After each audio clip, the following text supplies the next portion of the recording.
What is to be sung transpired in days of yore, when the divine archons still walked the earth. A dragon cast his curious gaze on the world below, as he parted from the heavens that gave his birth. The dragon sought truth amongst common folk, but mortal trifles only fogged his mind. The wind-born bard strummed his strings dulce, and the holy lyre answered his questions kind. The dragon was but a child, full of wonder, and soared the heavens free from care. The bard's songs invited him to sing along, for he yearned to let all perceive him fair. Enchanting legends the bard and dragon were, but the tides of despair soon engulfed the land. The lion fang perished, and the falcon flag slept, as a vile dragon approached Mondstadt in lone stand. Over the cathedral loomed death and his friends. Of the people's agony, the bards soon sang. The soaring dragon heeded his grave calls, and amidst the windstorms a brutal war sprang.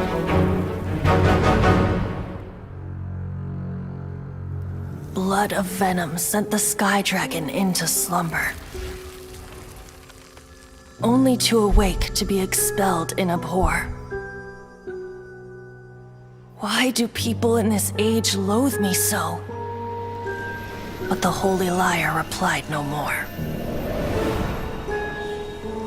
Wrath and woe, vigor and venom, poured from the dragon's bitter eyes. The dragon's curse sprawled in silence, but the lyre could no longer soothe his cries.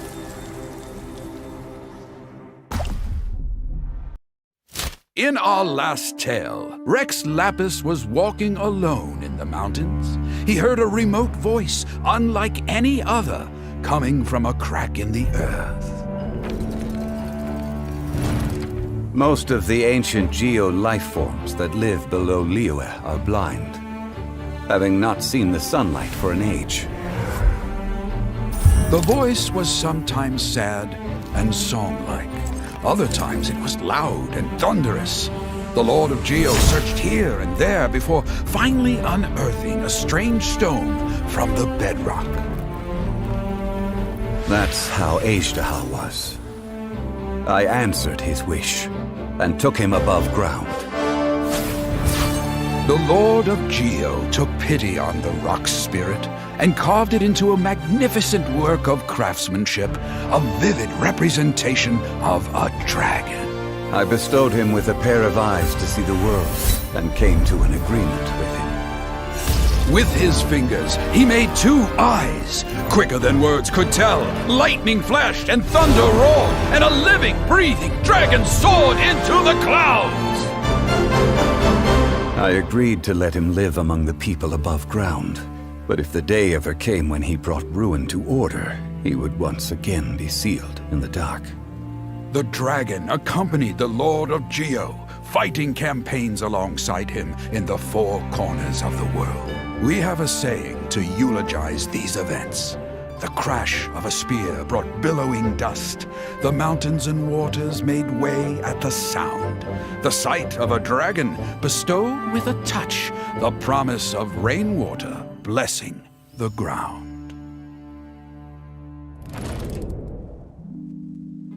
Okay guys, so the clips you've seen so far are the companions of the 2 gods. By meaning of it, from the Anima Archon, Venti aka Barbados, and from the Geo Archon, Rex Lapis aka Zhongli. So by meaning companion, I mean that I can give a common example, like the traveler actually explored the whole world with his companion Paimon. So they actually help each other with their story and many things. So something like that actually is similar to Zhongli and Venti. So Venti, we have seen so far that his companion was Dvalin in the past life, like in the past events, and Dvalin used to like guard the Mondstadt city and its people. So there have been a lot of events, and Dvalin used to like protect everything, but in an event he was like Dvalin was crushed, and he was manipulated and misguided, he was tortured and something like that. That's why he became cruel and was controlled by the Abyss, because the Abyss wanted to manipulate Dvalin for their own personal uses. But in our Storm Terror quest we already finished that, and now Dvalin is not with Abyss. He's actually in a peace way, and is again back to saving Mondstadt. And basically, Dvalin was saved by the Traveler, and this is the main concept of Dvalin. But if you like have completed the recent quest Azhdaha, and so you know a lot about it, so I'm going to talk about it. So Azhdaha is actually a dragon who have been brought, like created by Zhongli. And so how did he did that? He answered a rock's wish. He was like the rock was actually in the ground, he was in the dark, so he could see the light of the earth. So Zhongli answered his wish and carved him, like created him, and made him into a living soul dragon. And so that's the story of the Azhdaha. But the story is actually different. Dvalin was taken to the wrong path, but Azhdaha was naturally demolished. So a natural disaster occurred called eruption. So it actually manipulated the mind, like kind of not manipulated, like faded his memories about the good memories, and so Azhdaha became evil. And so Zhongli had to like seal him away because he disobeyed the orders of Zhongli's rules of the contract he made. And so he was like Dvalin. So what I'm saying, the Azhdaha was sealed away, and so yeah, that's pretty much it.